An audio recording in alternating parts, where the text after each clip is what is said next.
And welcome back to redheart.com as well as the Crochet Crowd. I'm your host Mikey here at the helm as we show you another crochet tutorial.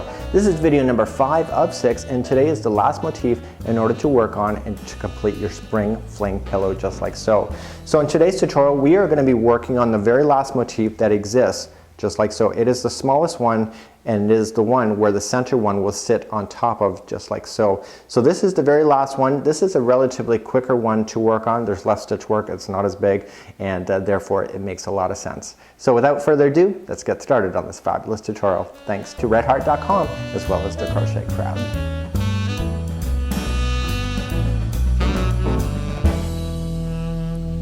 So if you've been following me at all in the last few tutorials for this, you know that these are actually pretty simple, and you know that at this point that the petals are very much like patio lanterns, and we work, for example, we start working like this and we just keep going around and around, and so we eventually then come in to fill the center word afterward, and then we sew it together and then just come around with the final edge. Now when you're working with these, the difference between the last two flower motif patterns that you had is that they are not as big. So when you're looking at these in comparison to the last ones here, you can see that they're a lot more shorter, so therefore there's a lot fewer stitches to work with when it comes to this particular pattern, and therefore this one is actually a relatively easy and quick and painless process. Now if you're just joining us for the very first time here, when we were working on these, the widths of all the petals that you had in the project are all identical, and in the center here between the white lines is row number 4. We have 3 and 5, and so basically the petals are essentially are reciprocal or opposite of each other. Once you get that middle one in there, everything you did on that side is done on the other, and it's just a very easy process to think about when you're thinking of it from that point of view. So let's now get started, and we are just going to be using some fabulous yarn, and in this time we are going to be using Candy Floss, and this is by Red Heart with Love, still using a 5.0 millimeter Susan Bates crochet hook today. So let's begin. We're going to do a slip knot just like this, and essentially we want to only chain 3. So this one is a lot shorter. So 1, 2, and 3, and we come in second from the hook only. So this one's going to be nice and tight within your hands, and we just want to single crochet, and then we single crochet into the very last one. So there's only 2. So let's turn our material, and we are going to chain 1. So the first one is going to get a single crochet, and the next one, the last one, is 2 single crochets. So if you understand what I said in the tutorial about, you know, one being easier to follow, when you were doing this one, the reason why the artist left it to the end is that once you understand what you're doing, you understand how these things are working, and it just makes it a lot easier and quicker. So let's chain 2, and we're going to come right underneath there and just do 2 half double crochets in, and then the final 2 is 2 single crochets. Okay, let's turn, chain 1. The first 2 are going to be 2 single crochets each. The last 2 are 2 half double crochets. This is row number 4. Turn, chain 2. 1 and 2, just like we've been doing on the other motifs. The first 2 are going to be condensed together, so wrap them through, leave it on the hook. These are half double decrease, and pull through all 5, and then the final 2 are single crochets each. Okay, turn, chain 1. First is a single crochet, and the next 2 are a decrease, so wrap them through, so it's a single crochet decrease, go through, turn, this is the final, chain 1, and the 2 single crochets only.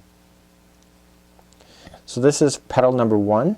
Very easy, very mindless really. So let's begin, and we're going to start the next petal up, and the next petal up is going to grow up on its side. So let's begin. So we're going to chain 3, 1, 2, 3, and the second from the hook is going to be where you're going to do the first single crochet in, and you're going to do 2 single crochets in a row. So you have a total of 2.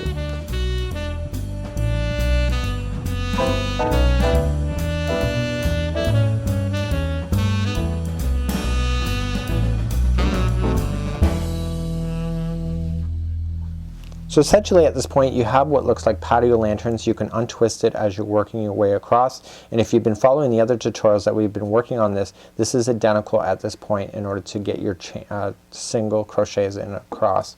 So if you haven't joined us yet, basically what we're doing is that we're taking these petals here and we're creating the interior now, and we're usually what we do in crochet is that we work from the outside or inside going out. In this case we're working backwards and going inside.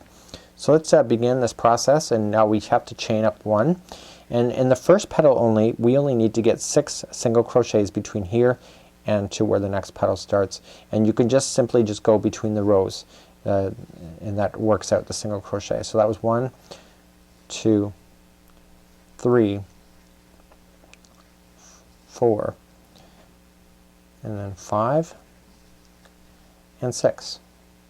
So there was 7 rows, so that worked in. So the chaining of 1 actually counts as 7. So if you're, what we need to do is that we now need to get 7 single crochets in between this side and this side, and it works out. So we're just going to come into the very first one in between the rows, just like I said, and coming into the next one, and we just want a total of 7. So this is 3 going in, this is 4, and they're equally spaced, they're nice and flat. 5, 6, and 7. So continue to do that. Get your 7 double crochets in the top immediately, and once you get your 7 in, just immediately jump to the next one. So 1, 2, 3, 4, 5, 6, and 7, and continue that, and I'll meet you back up in a second. We'll carry on finalizing this particular motif. So here we are at this point. We got our 7 across. You can see that you can bend it really easily, but it's not bending on its own, and now we're going to start creating the bend automatically. So let's chain 1, and this is identical to what you've done in the other stitches. And the other stitches, what we did is that we did 5 single crochets in a row, and then we decreased for 1. So here we go. So 1, these are single crochets, 2, 3, 4, and 5, and in the next 2 are going to be together. So single crochet together, wrapping through, hold, wrapping through, hold. Okay, so let's try it again. So 1, 2, 3, 4, and 5, and the next 2 are together, and you can see it's right on the very edge of that one. So wrap and through, and pull through all 3. So continue to do that all the way across. I'll meet you back up in just a second, and you can see that the bending is now starting to happen naturally, which is exactly what you're looking for. And we're back, and I just finished that round, and now we want to go, and you can see the bend is really now natural in comparison to what it was just a few seconds ago. So now we're going to chain up 1, and this time we're going to just go with 4 in a row. So single crochet for 4, 1, 2, 3, and 4, and the next 2 are together. So it's the same thing, single decrease, and keep doing that. So 1, 2, 3, and 4, and then decrease. And keep doing that all the way across. I'll meet you back up, and we've got 1 more round to go, and then we're going to do all the final touches. And finally, for your last row here on the interior, we are just going to now chain up 1, and this time instead of doing 4 we're only doing 3. So we're just going to single crochet 3 times in a row, and then the next 2 are together. So essentially 1 and 2. So again, 1, 2, and 3, and the next 2 are together. So continue that same process of going all the way across. Do not fasten off. We want to just make sure we sew things together before we finish with that string, but we're almost done at this point. So at this point we have what looks like to be a horseshoe, and if you look at the original here, we now need to do it there. So we actually have a sewing line right where my thumb is over here, and essentially we need to do the same. So essentially I want you, when we put these together, we need to make sure that these petals are not interrupted. So when I go to sew these things together, is that I don't want the petals to naturally align. I only want to capture where it's going across in the rows that we did over the top of the petals. So I'm just going to stick in my crochet hook into the top section of the other side to form this ring, and I'm going to put my yarn over, and I'm just going to pull it through to create a slip stitch. And essentially I just want to come down only on the row section go directly across to the other side and just do a slip stitch. So pull through and through, and it keeps it nice and clean. So in the other side, pull through and through, and this will be my final one, and pull through and through like this. And so essentially then I have my sewing line just like so. This is pretty well hidden behind the top layer. I would probably do a little bit of a nicer job at taking my time at it, but I want to make sure that I'm doing it right as well. So I just want to pull through, and I want to kind of bring everything into conclusion. I want to bring the string back up to the top of the section here so that it is hidden underneath of the petal that sits over top of it. I used a sewing needle on my original pattern, just so you know, this crochet hook. It's an okay idea, but I think I just need a little more time on camera or off camera in order to perfect it, to make it more of a nicer look to it, as you can see. So essentially the next one is just going to sit directly over top. As you can see, it's hidden, but you know, I still want to kind of take my time and make it look right. So what's wrong with this at this point? When you look at the two, the edging is not done yet when you look at this one here. So essentially we need to come back to this one and just finish it off with some nice edging, and we are good to go. To do the edging, all I want to just do is just grab my crochet hook in, and I don't want to come right to the bottom of where two are joining. I just want to stick onto the sides only, just grabbing the loop, pulling it through, and I just want to get my straggler in the front there, and I want to chain one. So essentially all I'm just going to do is this. I'm going to work my way up the petal and down the other side. So when you're working up, there's only a couple stitches there before you're onto the areas of the rows, and so essentially these were only single crochet rows, so basically one single crochet in each row as you're going across the tops here is all that's necessary to go in. And you come back down the other row on this side of the petal, and we come back in, and we're in.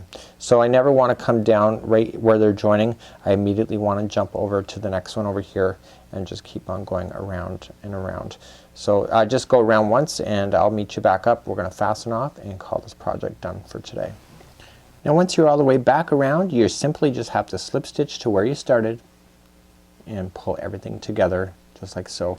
And I want to make sure that this loose end is really not visible. I just want to kind of get it in nice and tight.